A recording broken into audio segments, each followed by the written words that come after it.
At least you get in the fights. At least you get in the fights. At least you get in the fights. I put belt to ass, and you can see that's what I do. The untouchable True School Sports Empire. And y'all know the rest, man. Now listen, we got a busy week here in boxing here on True School Sports. This is the whole boxing, so it can get stressful at times when you're covering this crazy wild sport. Not really any big fights this weekend, but there's 4 cards on this weekend. You got two from Top Rank, 1 from PBC, 1 from Pro Box, and guess what? We're gonna talk about every last one of them. So we'll start with one of the Top Rank cards, the one here in the States. You have a really interesting heavyweight fight because, you know, for better or for worse, right now, guys, the heavyweight boxing in America is an absolute shambles. I'm seriously questioning if we'll have a heavyweight champion in the next 15, 20 years. Honestly, it's that bad, right? But one of the only notable American heavyweights is fighting this weekend, and he's going to be in a step-up fight, a fight where, you know, we're going to learn some things about him. And he is an Olympic silver medalist. He is the first American to win a medal at the heavyweight division since Riddick Bowe. Southpaw, strong, high work rate. Richard Torrez Jr., he's stepping up in class, taking on former Tyson Fury sparring partner and Italian Olympian Guido Vianello, who seemed to have recaptured some bit of himself in these last couple of fights. Good fight for Torrez. You know, this isn't the normal level of competition. He's been fighting. Been fighting a lot of, for lack of a better term, cans. But you know, Guido is going to be a live competition. He's going to come to the win. Guido's got good stamina. Guido, you know, if you look at his last 2 fights, he's 1-1, but really and truthfully, he's had 2 really good performances because he fought Efe Ajagba, and Ajagba did beat him, but Ajagba looked very poor in that fight, and Ajagba actually had to pull out all the stops to beat him. Ajagba had to switch southpaw like he was Shakur Stevenson to win, and Guido even had a case to you know, Guido was very much in that fight, so, you know, Guido's been performing very well, and then he fought Arsenbek Makhmudov and turned him over and beat the brakes off of him, so Guido wins this fight. All of a sudden now, Guido's going to be a guy that, you know, is going to be looked at even higher than he is. So I like this fight for Torrez because Guido is he's got a good gas tank. He's very experienced from the amateurs. He's very experienced from, you know, just the sparring he's got. And if I'm not mistaken, I'm pretty sure he's the first Olympian that Richard Torrez has fought. So this is going to be a real watershed moment in his career. It's a fight he needs to win to get to the next level. I would say he probably should win the fight. He's going to go in as a favorite. Torrez's best attribute is the fact that I think, you know, he's got a great work rate and he doesn't get tired. You know, if Richard Torrez ever loses a fight, I don't think it's going to be because he gets tired or isn't conditioned or isn't prepared. I think it'll be because he gets knocked the hell out when maybe his defense lets him down and fails him. So Vianello, you know, this heavyweight boxing, everyone can punch, but Vianello isn't the kind of puncher that I think will put Torrez out. You know, he hasn't got to that level yet, so I think Torrez should win this one. But nonetheless, a really good step-up fight for the heavyweight division. And listen, if Torrez gets put in the bin by Vianello and loses, you know, that would be the second American prospect from Top Rank that takes a loss, and then American heavyweight boxing will really be in shambles. You know, because Jared Anderson has got the brakes beaten off him by Martin McCauley. At that point, then our sole attention will have to focus to Lorenzo Medina. You know, that'd be it for American heavyweight boxing. But yeah, that's a good fight. So that's the main event on the card. Co-main event on the card, you got Lindolfo Delgado taking on Elvis Rodriguez. Now this to me might be the best fight on the card. Honestly, might be the best fight on the card because, you know, Delgado, you know, he's been slowly being moved along by Top Rank. He's been a slow but steady fighter. You know, a strong fighter. Trained by Robert Garcia. You know, Robert Garcia is a great boxing mind, so he moves his fighters pretty well. He serves an advantage role. But this fight right here, this is also a step up in class for Lindolfo Delgado because, you know, when you look at Elvis Rodriguez has fought Victor Postal. He's fought Kenneth Sims Jr.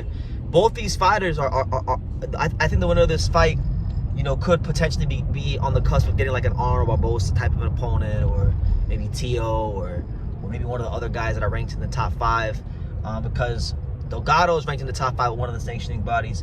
Rodriguez is ranked in the top 5 with one of the sanctioning bodies. And I think the play here for both these guys has to be to eventually work themselves into a mandatory position because these aren't big names. fighters with big names or commercial value are not going to fight them if they don't have to, right? So as far as that matchup, you know, Elvis Rodriguez is a big puncher, but you know, he's proven to be a bit of a front runner, a guy that fades in the back half of fights. You know, I think back to the Kenneth Sims fight. I think back to certain fights where he just didn't have that stamina in the back half of the fight, but he's a big puncher. So, you know, he'll be dangerous for about 5.5 to 6 rounds. So there's that. The Delgado, I need to see more from him. You know, Delgado, you know, I can't remember who he fought, so you guys can correct me. You guys can remind me in the comments.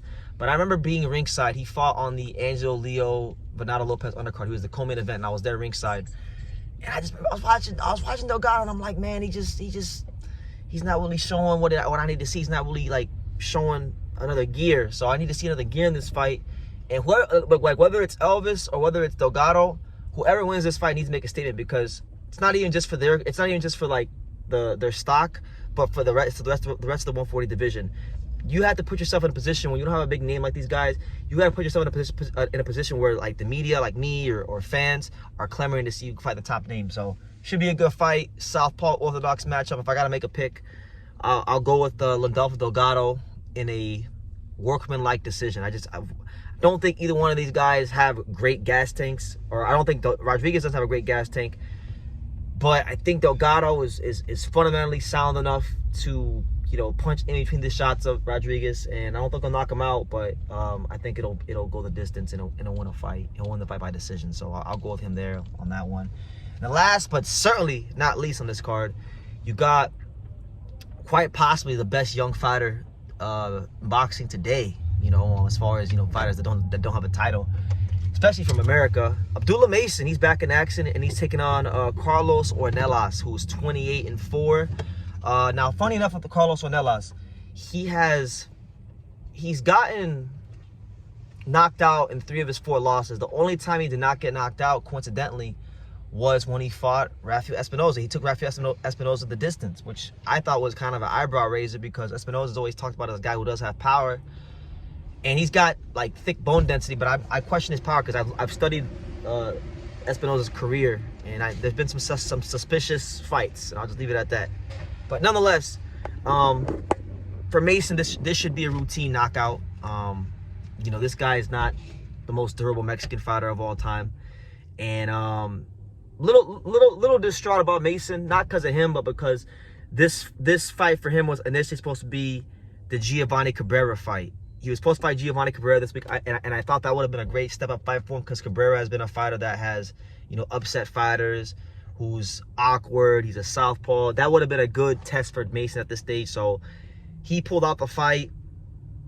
I don't know what it was for, but I just know he's not fighting Mason. So if that fight would have been happening, you know, that probably would have been the main idea of this whole video. But you know, it's good to see Mason active. You know, he does have a top 10 ranking, and he is a fighter that's going to be, you know, hopefully challenging for a world title in the next, you know, 12 to 18 months. But Top Rank's doing a great job moving him. It seems like Abdullah Mason's fighting every 2 months. You know, he's been very, very active, and I think, you know, it's just so long as he takes care of this fight, he should be getting his first headlining fight, probably in Cleveland, if he does win this fight. So yeah, good card. You got 2 step-up fights with Torrez and Vianello, and Rodriguez and Delgado, and then you got, you know, one of the most exciting young fighters in boxing, you know, staying active and building towards his impending world title shot in the next year or so. So those are my thoughts on the Top Rank card. You guys leave your comments down below. Make sure you guys take the time to subscribe, and like I say in every single one of these videos, you can love me or you can hate me, but I'm just a kid from Dania. So until next time, take care, guys. Thank you for watching another video on the untouchable True School Sports Empire. For more great boxing content just like this, make sure you guys click right over here. Keep watching my boy BT put on the best interviews out here.